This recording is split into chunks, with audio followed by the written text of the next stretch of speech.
Eco 360. Estamos de vuelta en Eco 360 para nuestro último bloque. Como lo habíamos anunciado al inicio de este programa, un programa cargado con invitados locales, invitados internacionales. Y en esta ocasión vamos a terminar nuestro programa, a dedicarle este último bloque para conversar con don Eduardo Ulibarri, desde San José, Costa Rica. Él es periodista, fue director del diario La Nación de Costa Rica y además diplomático, embajador de Costa Rica ante la Organización de Naciones Unidas, bajo la administración de la presidenta Laura Chinchilla, entre muchas otras responsabilidades que ha tenido a lo largo de su carrera. Con él vamos a analizar otra visión sobre esta Cumbre de las Américas y pasar un poco también por la región centroamericana. Buenas noches, don Eduardo Ulibarri. Buenas noches, Ricardo. Un placer estar en su programa y buenas noches a todos los televidentes en Panamá.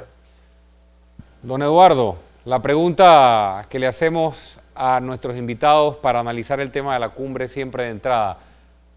Grandes expectativas, no solo por lo histórico, por el tema Cuba-Estados Unidos, por la alta convocatoria que hay. ¿Cómo vería usted o cómo analizaría usted la expectativa que hay sobre esta cumbre de las Américas en Panamá?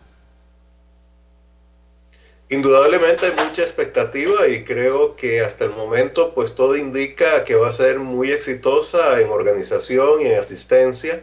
Creo que las expectativas fundamentales deberían ir más allá de lo que yo veo más bien como elementos que son importantes pero que no son la sustancia de la cumbre. El proceso de normalización de relaciones entre Estados Unidos y Cuba se viene dando desde hace varias semanas y creo que no debería acaparar el interés de la cumbre y menos todavía la situación de Venezuela entendida como la protesta del gobierno de Maduro por las medidas que ha tomado Estados Unidos contra un grupo de funcionarios venezolanos.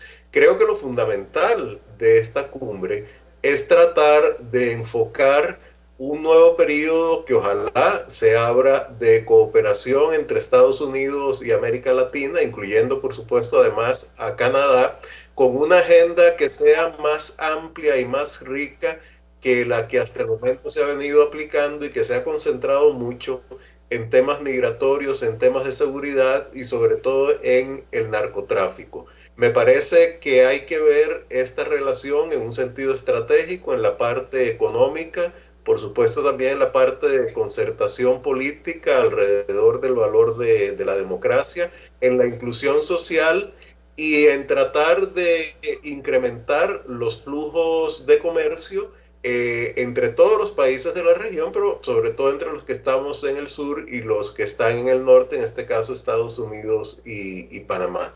Yo creo que esto sería lo ideal y espero que sin, obviamente, pues desconocer los dos temas que han estado como más en el candelero informativo, Cuba y Venezuela, pues se pueda ir más allá de ellos. Sí, el gobierno panameño, y aquí hemos tenido a distintos invitados de la Cancillería panameña, han expresado de manera consistente este interés de que haya un diálogo sincero sobre estos temas de fondo. Incluso el documento borrador, Mandatos para la Acción, cubre temas como los que usted mencionaba: educación, seguridad, cooperación, entre otros, incluso migración.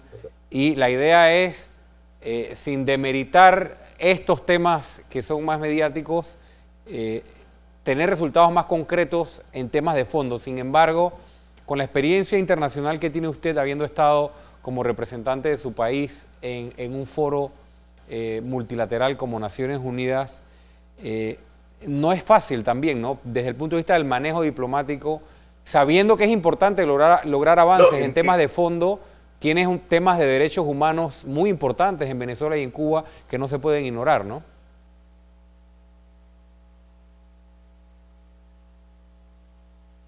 ¿Perdimos comunicación? Sí, bueno, me indican que perdimos comunicación con don Eduardo Ulibarri. Él como mencionábamos, fue director del diario La Nación de Costa Rica y también representante de su país, embajador ante la Organización de Naciones Unidas. Nos daba su visión, su análisis sobre esta cumbre e insiste en lo que muchos representantes de los países que vienen han estado insistiendo. Sí, es histórico por Cuba y Estados Unidos. Tenemos a don Eduardo Ulibarri de vuelta. No sé si logró escuchar, don Eduardo, la última pregunta que le hacía sobre, sin desconocer que debemos llegar a acuerdos sobre temas de fondo, como los que usted mencionaba y los que menciona el documento borrador, cómo dejar de lado o cómo hacer para que no acapare el tema de derechos humanos en Cuba, el tema de derechos humanos en Venezuela. Hay varios representantes importantes de la sociedad civil de esos países, sí, y no va a ser fácil el manejo, ¿no? Tal vez usted, desde su experiencia en Naciones Unidas, nos puede analizar este tema. Mire, yo creo, y perdón, no sé qué sucedería con la señal, yo creo que el tema de los derechos humanos en Cuba y Venezuela es un tema indudablemente impostergable y de una gran importancia. Y espero que se trate de una manera integral y que ojalá los representantes de la sociedad civil o de las sociedades civiles de esos países puedan manifestarse y ser tomados en cuenta.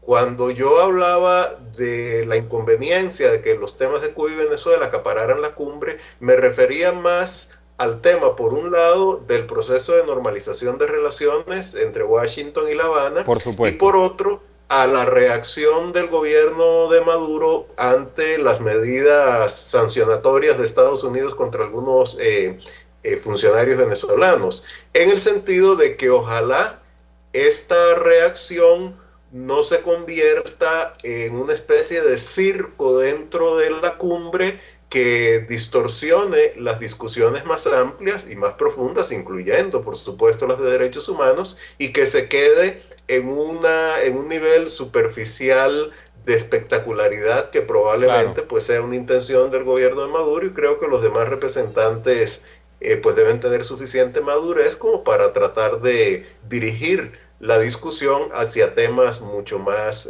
sustantivos. Don Eduardo, ¿cree usted que las diferencias ideológicas que hay en la región o que aún sobreviven en la región nos puedan estar siendo limitaciones o limitantes para que lleguemos a acuerdos en estos temas de fondo tan importantes como educación, seguridad y muchos otros que estábamos comentando? Las diferencias ideológicas y de visiones políticas indudablemente inciden en el tipo de acuerdos a los que se puedan llegar. Creo que algunos en áreas que podríamos llamar un poco más técnicas, como podría ser educación, como podría ser ciencia y tecnología, incluso hasta en algunos temas de seguridad, pues podrían tratarse y llegarse a acuerdos sustantivos a pesar de las diferencias ideológicas. Pero, por ejemplo, cuando entramos en el ámbito de la democracia, en el ámbito de los derechos humanos, incluso en el ámbito de los intercambios comerciales, aquí las visiones son muy discrepantes, porque a pesar de que todos los países, de una manera nominal y retórica, pues rinden tributo a la democracia y a los derechos humanos, pues sabemos que hay varios de ellos donde no se respetan plenamente o se irrespetan de una manera muy directa, como es el caso de Cuba. Y en materia comercial, pues no es un secreto que hay como dos grandes visiones en América Latina, una mucho más abierta al libre comercio, que digamos en este momento creo que la encarna sobre todo a la Alianza del Pacífico, a la cual, por cierto, Panamá y Costa Rica están aspirando a ingresar, y otra visión que es un poco más proteccionista y menos abierta al mundo, que también en términos generales, aunque ahí hay grandes diferencias, la encarna el Mercosur, sobre todo con el liderazgo de Brasil. Entonces, compatibilizar estos elementos es una tarea difícil. Creo, sin embargo, que la coyuntura de la economía mundial, en la cual los motores que han movido sobre todo a las economías de Sudamérica, que han sido los precios de los productos básicos, los altos precios de los productos básicos y la alta demanda china, ahora pues han cedido mucho, y en ese sentido es probable que incluso países como Brasil y sobre todo también Argentina, que están en crisis económicas muy severas, pues busquen algunas otras opciones. Bueno, queremos agradecerle a don Eduardo Ulibarri por haber estado con nosotros desde San José, Costa Rica, en Eco 360. Buenas noches, don Eduardo. Un placer, muchas gracias, buenas noches y un gusto estar con ustedes. Bueno, ese fue el aporte, una visión distinta. Tuvimos un analista desde San José, Costa Rica, otro desde Washington, D.C., distintas visiones sobre lo que aquí va a ocurrir esta semana y sobre los temas que deben dominar la Cumbre de las Américas. Altas expectativas y yo creo que ya las dos realidades están muy claras sobre la mesa. La agenda que está en el papel y el borrador del mandato para la acción y los temas que ahí están incluidos, que son los temas de fondo, pero sin desconocer que hay tensiones en la región, tensiones sobre o detrás de las cuales encontramos graves violaciones a los derechos humanos, refiriéndonos a las situaciones de Cuba y de Venezuela, sobre las cuales también hay altas expectativas, no solo de venezolanos y de cubanos, sino también de todos los ciudadanos demócratas de la región que quieren ver una Venezuela libre y una Cuba libre. Con esto terminamos el programa de esta noche. En Eco 360 nos volvemos a ver mañana a las 8 de la noche. Chao.